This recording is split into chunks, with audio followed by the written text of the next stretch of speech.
me at the hospital? Because you don't have insurance. I don't really care. You would if you saw what they charge to fix a flesh wound. Because the new Saints Row has shed its shark-jumping silliness and smutty tendencies in favor of a return to its open-world gangland roots. However, this back-to-basics approach has borne out a fairly old-fashioned kind of crime spree, and stripping the series of its more outlandish elements has laid this reboot's inadequacies bare, with no pixelated modesty sensor big enough to hide its junk. While there's a decent amount of fun to be had chasing collectibles and causing chaos, outdated mechanics and repetitive mission design meant that by the end of my time with the new Saints Row, I was desperate for something that could genuinely surprise me, like a slap to the face from a 40-inch dildo. We need a name. We call ourselves the Saints. That's not to say I wasn't entertained for significant stretches at a time, and while the rags to riches story of the new Saints gang in the sand-swept city of Santo Ileso is anything but original, it at least facilitates a handful of B-grade action scenes that do a reasonably solid impersonation of Uncharted. Later, Gator. But in between these peaks is a relentless rinse and repeat cycle of wave-based shootouts against a handful of rival gangs that are largely indistinguishable from one another. The only ones that really stand out are these guys, who appear to have grown restless waiting for Ubisoft to announce a new Watch Dogs. Los Panteros should have left the party crashing to the experts. The combat itself is snappy and serviceable, and in the absence of a proper cover system is heavy on circle strafing and pulling off occasional execution moves in order to replenish your health mid-fight.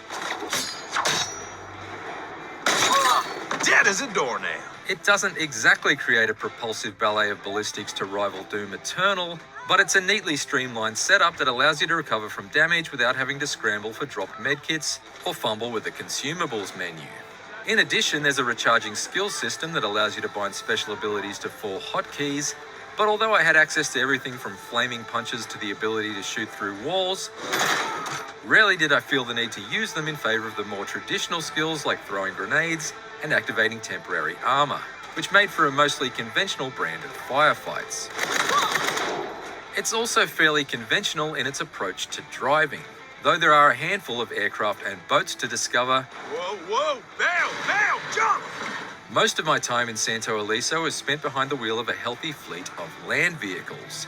The floaty and largely homogenized handling meant that I never really grew to favor any one vehicle over the other, but the ability to drift and sideswipe other cars at the tap of a button does give chase sequences a welcome burst of Burnout-style gratification. The fact that you can scramble onto the roof at speed and launch into a wingsuit glide also makes for some spectacular getaways, although it seems like an oversight that you can't do the same thing from a motorbike saddle. You free and clear yet? Not at all. I've got cops up the ass. We're really good at what we do. So why are we doing it for other people and not ourselves? Joining your created boss character, who describes himself as I'm a walking murder party. are 3 other foundational members of the new Saints who accompany you on certain missions and provide consistently cringe-inducing banter in cutscenes that feel like they're straight out of a cheesy 80s sitcom. The only way this can be better is if you put on a fucking shirt. Dinner and a show, baby. Oh, please. None of these partners in crime have particularly interesting personalities, but the one I warmed to the most by far was the brainy pacifist Eli, mainly because his side story missions involved donning some cardboard armor and swapping my assault rifle for a Nerf gun in a series of live-action role-playing battles. The actual combat experience in these sections remained fundamentally the same as every other shooting gallery sequence, but they reminded me of the sticks and stone style warfare of South Park: The Stick of Truth, and provided an enjoyable shift in tone from the more murderous mayhem found elsewhere. I know I got you that time. You're cheap. I'd have preferred to have Eli with me on more missions, but you can't change who you're stuck with. However, you can certainly change yourself, and Saints Row's impressive character customization tool allows you to completely alter your appearance at any time, either by crafting it yourself or importing one of the growing number of community creations. You really can let your imagination run wild, although I'm a fairly simple man with simple tastes, so I basically just bought the mariachi outfit, equipped the 3 Amigos salute, and kept them for the 30 hours I spent playing. As of now, we are the proud owners of a shit ton of empty lots all across town. That's real estate we can use to start up some new, entrepreneurial ventures. As you progress through Saints Row's story, an increasing number of criminal ventures become available to purchase. Buying one of these businesses and completing its associated set of missions increases the hourly revenue of the Saints. And while you don't need to acquire all of the dozen ventures in order to complete the campaign, buying up roughly half of them is mandatory in order to unlock the final story missions, which is a shame because precious few of them are actually any good. Admittedly, it will always be goofy good fun to bounce hundreds of feet in the air off a series of exploding cars in the returning insurance fraud challenges. I also found that tracking down and photographing specific materials throughout the map for the cutting-edge fashion designer Exquisite. was a fairly novel way of unlocking new customization options for your clothing. However, the majority of ventures are forgettable and unevenly weighted, with the lower quality tasks seemingly higher in quantity. The Eureka Beta, a startup incubator for gadgets that allows you to test hoverboards and rocket-propelled sticky bombs, is a disappointingly short-lived blast since it's limited to just 3 missions. Hold on. The Bright Future venture, however, forces you to haul the same sluggish truck full of toxic waste barrels across the city for a total of 13 trips. Talk about a toxic waste of time. Completing the setup for these shady businesses is also rarely as fun as it sounds on paper. I was excited to open up a Cobra Kai-inspired karate dojo, but my reward for doing so was a handful of wonky beat-em-up sections that handled like the yuckiest form of Yakuza. Then when I finally unlocked the late-game heist missions, I was crushed to find out that you don't get to perform the actual robberies. Instead, you're forced to wait with the car while the rest of your gang goes inside to commit the actual crime. But check it out, I mean, you still get to wear an ex-president's mask, so it's kind of like Point Break. It's just missing the point. In almost every instance, these venture-based missions are just the same objectives copied and pasted over and over again. Want to run a food truck business? Steal a bunch of food trucks. Want to run an automotive chop shop? Steal a bunch of cars.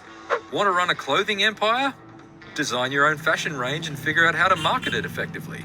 I'm kidding. You actually just steal a bunch of delivery trucks. There's no real challenge to any of this other than an enormous test of your endurance. Who knew that being the boss of a criminal empire would involve this amount of busy work? Right? Repetitive sandbox mission structure is just one of the many ways the new Saints Row feels burdened by design decisions that should have died along with the power supply on your PlayStation 2. There are aggravating instant fail stealth sections, Intruder alert! Sound the alarms! nagging prompts for you to return to a mission even when you haven't left it, and absolutely no nuance to the notoriety system. Forget exciting games of cat and mouse with the cops. Often you can lose a wanted level just by driving in a straight line for a few blocks. That takes talent. There's also a noticeable lack of interactivity from what we've come to expect from modern open worlds, particularly post Grand Theft Auto 5. You can't play these arcade games or ride these bicycles, and you certainly can't enter these giant casinos, let alone gamble in them. Pretty much your only interactions with the world around you is to shoot at it, jump off it, or smash it to bits. Santo Eliso provided a pretty canvas for my carnage, but it didn't feel like a world I could truly immerse myself in. I did appreciate a lot of the environmental design, however, and some smaller touches like locals setting off backyard fireworks in the evenings always stopped me in my tracks, as did the occasional sandstorm, although that was mainly because they made me feel like I'd momentarily stepped out of Saints Row 2022 and into Blade Runner 2049. Unfortunately, the sandy surrounds of Santo Eliso aren't the only rough edges to be found here. And my time with Saints Row was plagued by wonky physics, I have somewhere to be. broken mission markers, Bug me. surprisingly deadly pieces of furniture, whatever is going on here, and nonsensical AI behavior. Wow, you saved me. You're like literally my hero. What now? Well, now we get out of here. Just whatever you do, don't sit back in that chair I just untied you from. Oh, come on, mate. What did I just say? The AI isn't the only thing prone to mischief, and indeed Saints Row's 2-player co-op allows you to play silly pranks on your partner by completing certain challenges. Yet while transforming your mate into a toilet or a vending machine may cause a few laughs at first, the novelty quickly wears off. And besides, none of the deliberate pranks are as funny as the unintentionally hilarious bugs. This poor bastard looks like he's being pranked by God. Otherwise, my time with co-op on PC has been rife with connection problems, and even when it does work, having a second player in tow does little to elevate Saints Row's more menial tasks. Still, at least I had someone to wait in the car with me during the heists. I'll make you bleed. Someone help me. Star, hang on, I'll cover you. For a game that gives us so much freedom to be exactly who we want to be via its superb customization options, it's odd that Saints Row itself struggles to forge its own identity.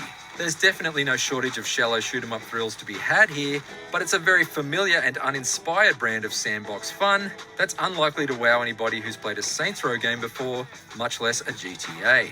There are a few spectacular story moments, and the city of Santo Eliso serves as a sprawling new playground for user-created carnage, but the distinct lack of new gameplay ideas, and the frequency with which some of its least interesting ones are reused, means this Saints Row feels more like a repetitive retread than a... Well, at least we've got a cool logo.